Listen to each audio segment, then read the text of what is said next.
Have you been contemplating whether or not you should actually move from SafeMoon version 1 to version 2 yet? Because you've been hearing about all the amount of reflections people have been getting on version 1. Well, that has just changed as far as a new update. We do have some big news to share with you on that. And that very well could change your mind too. So before I do go ahead and go any further into this, I want to say a special shout out thank you to our Patreon supporters. A double shout out thank you to Rem AG and Xavier Zamora, who are both higher tiered supporters. There's a link in the description if you guys want to join that. For as little as $1 a month, it is a deal, guys. You can be up on that board in all of my videos. There's other rewards you can check out in the description. Also, please keep in mind, I am not a financial advisor. Everything I'm sharing is my own opinion. It's my own research. I highly encourage you to do your own research. And with that being said, let's go ahead and get into the news.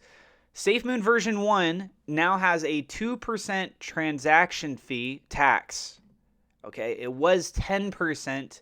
So what this means is that as people are migrating from version 1 to version 2, the 10% incursion fee that was taking place and essentially was being compensated, from my understanding, to version 2 holders. That way then you had the same amount of value. You had the 1,000 to 1 consolidation, right? That is now changed. So now it's only a 2%, meaning that when people migrate over to version 2, the people that are still on version 1 are not getting very much of anything. Now, in addition to that, that 2% that you're talking about is actually being split, right? So you got 1% that's going into the liquidity pool, and then you got 1% that's going out to the reflection of the wallet holders.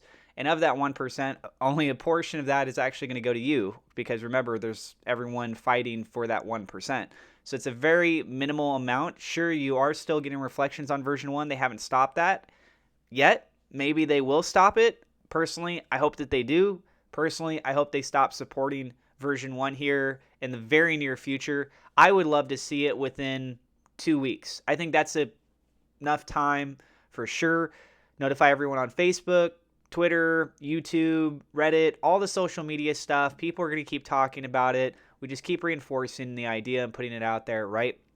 But I think everyone should be moving over here very, very soon. If you look at other projects, they don't take months a lot of times to be able to do these migrations over. Like, for example, Everrise. Everrise had, I think it was either 2 or 3 weeks. So, I guess to be fair, maybe you want to give them a month. I should try and be a little bit more lenient with this stuff. But we don't want this stuff to drag on. The whole point is to stop showing the structural support for version 1, have everyone on version 2, and put all of the focus there moving forward. So this is some pretty big news. People are saying that they're noticing they're getting a lot more now over on the version 2 side as more and more people are coming over. More people are saying like, oh, well, I'm not really getting much of anything on version 1 now with all these reflections. So, okay, I'm going to go ahead and move over. So I'm seeing that over in the Discord side. And this also goes on to say these are the transactions that show the tax rates being adjusted. So you got one identified right here that you guys can see. And let's see, where's the actual information for this? From to, and there's the contract identified. Gas limit, none. Input data. Okay. Looks like this is the input data right here.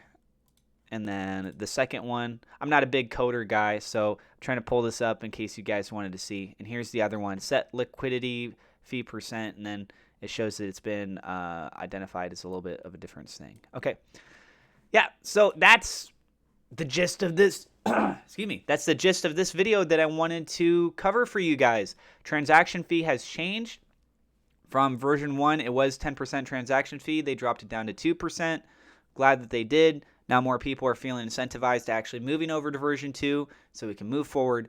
Whether or not this will move down to 0%, that I don't know.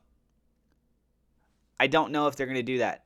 Again, I hope that they do so that people get really incentivized to move over to version 2, but we'll have to wait and see. Also, please keep in mind that when Bitmart buys back the funds to pay back all the wallet holders that got screwed over, we don't know what the full plan is yet. Are they going to reimburse people with something like USDT? I hope not. Are they going to be buying version 1? We don't know. Are they going to be buying version 2? Hopefully, because if you buy version 1, it's going to give out the reflections to all the version 1 holders, plus they're going to do the migration over to version 2, which would mean even more reflections to the version 1 holders. And to me, I don't think that they should keep getting rewarded for not doing what they're supposed to be doing and migrating over. It's holding the project back. It's holding everyone else back. Like, it's a selfish kind of thing. So we need to really push and motivate version 2 so we can move on. So that's it. I got referral links in the description if you want to get free cryptocurrency or free stock. Coinbase, Gemini, BlockFi, Webull, go check them out. This is not financial advice. Again, if you're new to the channel, do not forget to hit subscribe, hit the thumbs up like button. It does help us out with the YouTube search algorithm. Click the bell icon so you know whenever we go live, and I will see you in the next episode.